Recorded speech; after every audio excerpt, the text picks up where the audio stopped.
Zen. So All exciting. right, we are live. This is exciting. Yeah. Sylvia, so glad to have you here. So we are going live today to focus on one founder that in my ecosystem here. And the topic today is to learn a little bit of expert knowledge about foreign language learning from the founder of a foreign language learning company.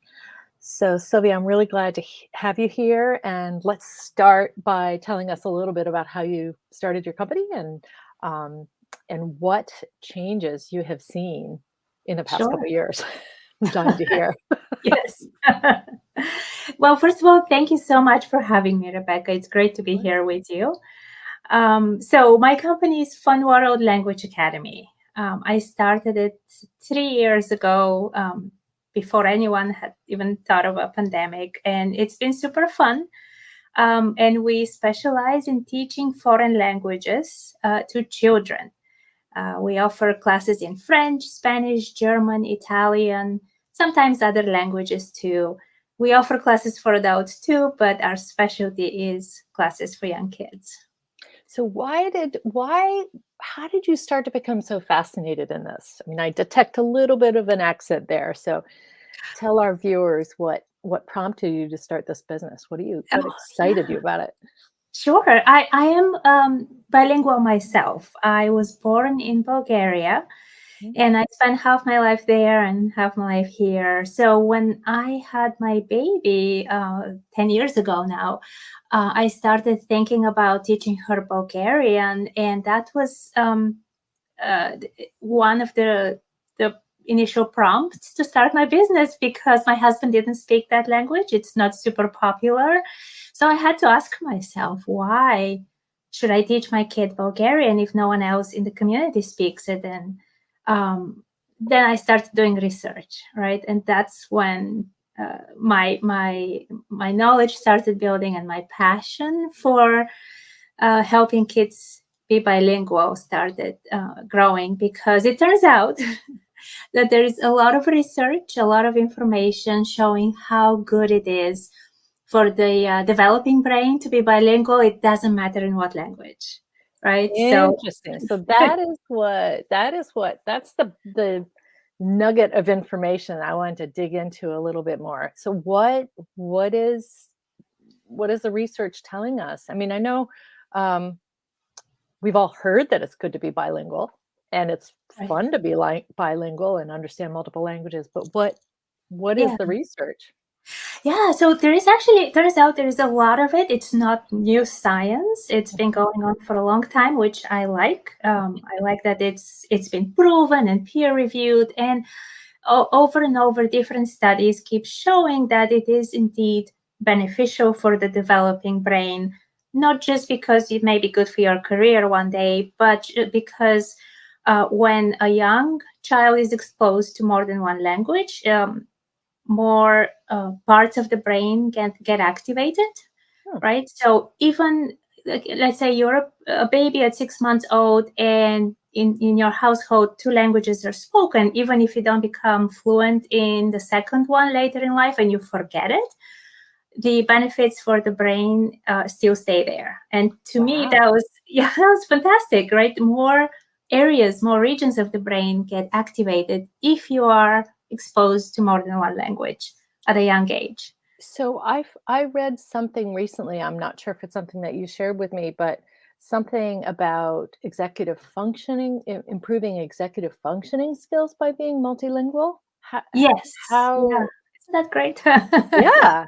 So so So when I is that new information? that's also, it's been researched in many different studies, scientists from different countries. So I feel very comfortable speaking about it. I'm not a scientist myself, but I read a lot about it. Mm. Um, so scientists say that children who are bilingual have better listening skills, which is my favorite part. As a parent, I want my child to listen better. And what they mean by that is that they are better at focusing on what's important and sifting through quickly what's the main idea of what you're telling them. So there's a lot of information about better executive functioning, better ability to multitask, even better ability to be empathetic and to get to what the other person is saying. And that's not to mention the cultural, getting curious about different cultures and that kind of thing too. That's right. That's even before we start thinking about it, because I'm speaking here about the youngest children, really from 0 to 8, when they're not really going to be thinking about career or making friends abroad, right? It's still, Yes. and yet those are our best students in my company. They learn foreign languages very well. From 0 to 4? Yes. It's Wow. so fun. It's Wow.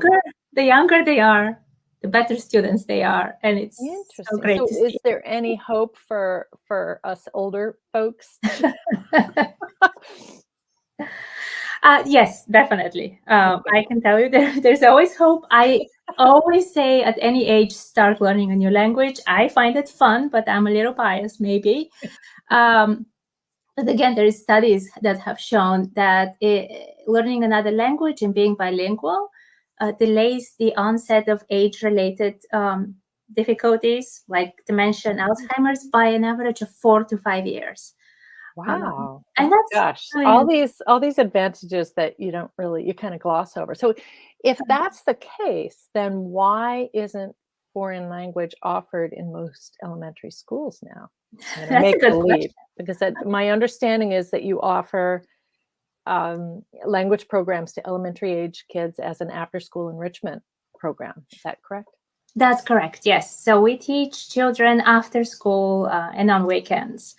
And it is because languages are not offered in elementary schools. I am not an expert. I can't really tell you exactly why is that. But I am guessing one of the reasons is that English is such a useful language, and you can use English all around the world. While in Europe, children start learning a second language in first grade, and from there, I can tell you for sure, it was completely normal. I was exposed to 2 foreign languages by 4th grade, right? Wow. Yeah. But that's because, there's so many reasons. I don't know where to begin. It's just Well, let's jump to my other question. Oh, go ahead. The good news, yeah. The good news is that more and more schools here in Massachusetts are starting to offer Spanish, for example, in first grade. So people are noticing, and it's starting to change. And I'm always advocating for more of that. So if a kid, if a elementary school starts Spanish in first grade, how much are they actually getting? And is there still opportunity for you to offer your programs? Oh, definitely. Yeah. I actually think it's going to be better for us as a business if more children study foreign languages in school, because more children will see how fun it is and will want to do more of it. That's a good point. Honestly, I don't see that as a competition in any way. There is always room for more practice when you study a foreign language. Yes. And our classes are also really fun. So kids don't think of coming to us. They don't think of it as going to school. It's really entertaining for them, right? Yeah. That's a great segue, because I wanted to get to the business part of your business as founder. So I understand why you founded it, what excites you about, why you started. And you started 3 years ago. So boom, right smack in the middle was you hit COVID. And I've heard this phrase before that sometimes gifts come in really ugly packages. So I'm wondering, how did COVID impact your business? Can you share a little bit about that? Sure. Yeah. I know I'm not the only one, but it has been a great change. It's tremendous change for all of us. How so? And it ended up being for the better. It was a great surprise when we launched the business. Me and my team of teachers, we never thought of teaching online.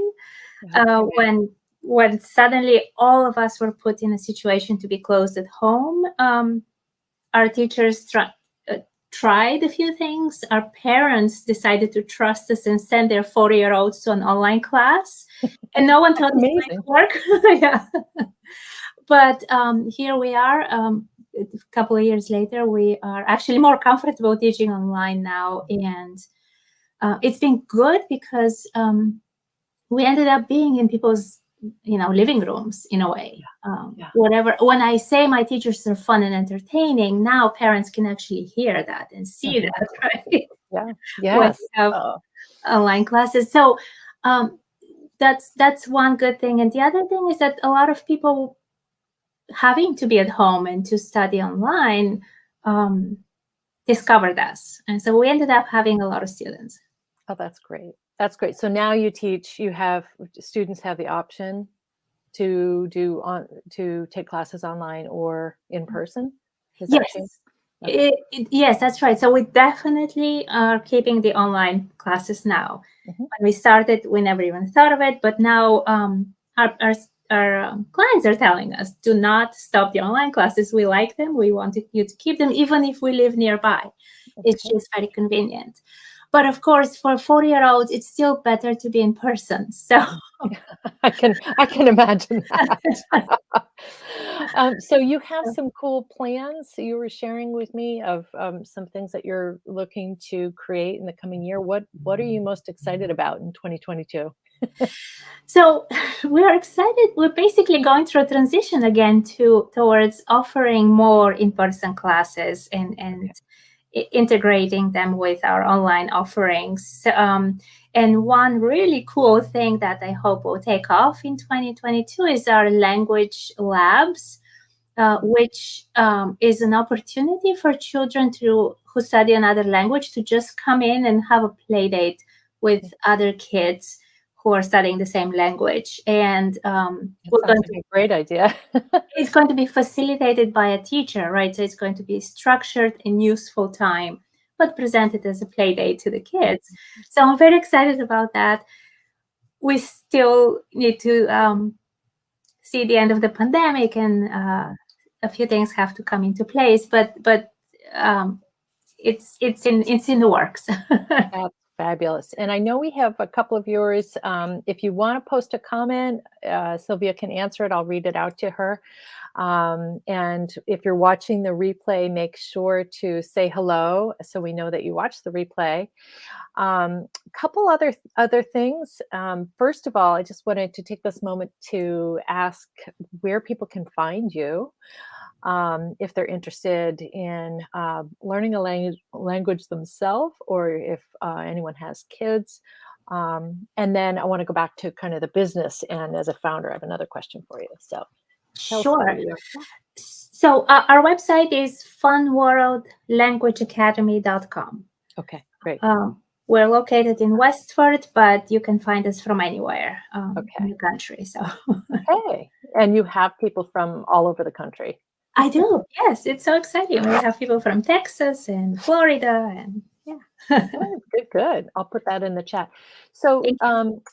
the other question I have for you, for other business owners, founders, is what is what are some of the biggest lessons that you've found in the past few years as you've grown? What are some of the biggest insights that you could share with another founder who's, who's in the midst of building their business?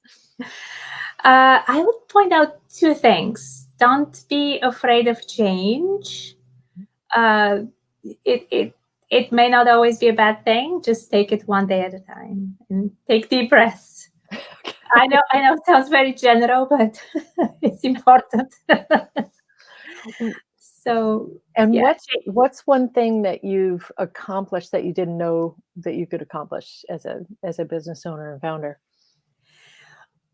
the transition from in-person classes to young children to online classes to hundreds of young children has been amazing. Never planned for it, never thought about it even. So So that's flexibility. That's great. It's like constant iteration of figuring out your business and improving it and tweaking it. Love that. yes, Love that. yes. Well, thank you so much for your time, Sylvia. And I just have one little announcement for everybody, and that is that on the third Thursday of every month, so a week from today, I host a live, what I call Founders Test Kitchen. And it's opportunity for founders like you to test an idea or a campaign or something in your business with a small group of like-minded founders. And I know that Sylvia has participated before. So I invite you to register for that early because it will fill up quickly.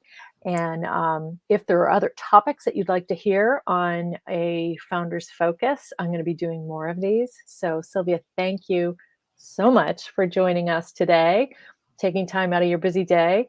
Thank you And for having me. It's been great. yeah, all right. Well, again, if anybody's listening to the replay of this, please make a comment and ask any more questions, and you can reach out to Sylvia or me afterwards. Okay, thank you. Enjoy the rest of your day. Thanks. Bye. Bye.